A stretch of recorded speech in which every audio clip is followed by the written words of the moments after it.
लोकसभा चुनाव के लिए जमीनी तैयारियां शुरू हो गई हैं। बीजेपी पूरे दमखम से चुनाव की तैयारियों में जुट गई है, लेकिन यूपी में कांग्रेस का गढ़ कहे जाने वाले अमेठी और रायबरेली की जमीन पर जमीनी तैयारी नहीं दिख रही है। रायबरेली और अमेठी यूपी के दो शहर नहीं, दो लोकसभा सीट ही नहीं, बल्कि ये पहचान है गांधी परिवार की। जी हाँ, लोकसभा चुनाव के लिए अब ज्यादा समय नहीं बचा है, इसलिए चर्चा अमेठी और रायबरेली की हो रही है। इस सीट पर सवाल भी खड़े हो रहे हैं कि क्या गांधी परिवार अमेठी और रायबरेली से चुनाव लड़ेगा? क्या राहुल के बाद सोनिया गांधी दक्षिण का रुख करने वाली है, या अपने गढ़ से टूट जाएगा गांधी परिवार का चुनावी कनेक्शन? ये सब सवाल इसलिए उठ रहे हैं क्योंकि जमीन पर चुनावी सरगर्मियां शुरू हो गई हैं, लेकिन अमेठी और रायबरेली में अब तक गांधी परिवार की तरफ से कोई भी एक्शन नहीं दिख रहा है।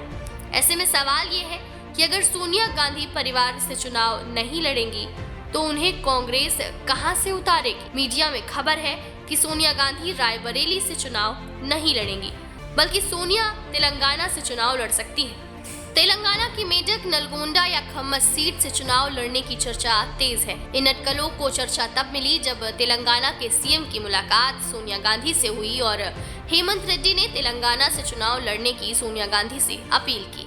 इतना ही नहीं, सोनिया अगर तेलंगाना से चुनाव लड़ना नहीं चाहती तो उन्हें तेलंगाना से राज्यसभा भेजने की चर्चा भी है। चर्चा सोनिया को हिमाचल से राज्यसभा भेजने की भी है। कुल मिलाकर कांग्रेस कागज पर तो मजबूत है, लेकिन अगर जानकारों का कहना सुने तो अब लग रहा है कि कांग्रेस के हालात जमीन पर पहले जैसे नहीं है। सोनिया गांधी की खराब सेहत के कारण पहले भी अटकलें लगती रही हैं कि वो 2024 के लोकसभा चुनाव नहीं लड़ेंगी। हालांकि तेलंगाना के कांग्रेस के नेता भी चाहते हैं कि सोनिया गांधी या प्रियंका गांधी कोई एक नेता तेलंगाना का प्रतिनिधित्व करे।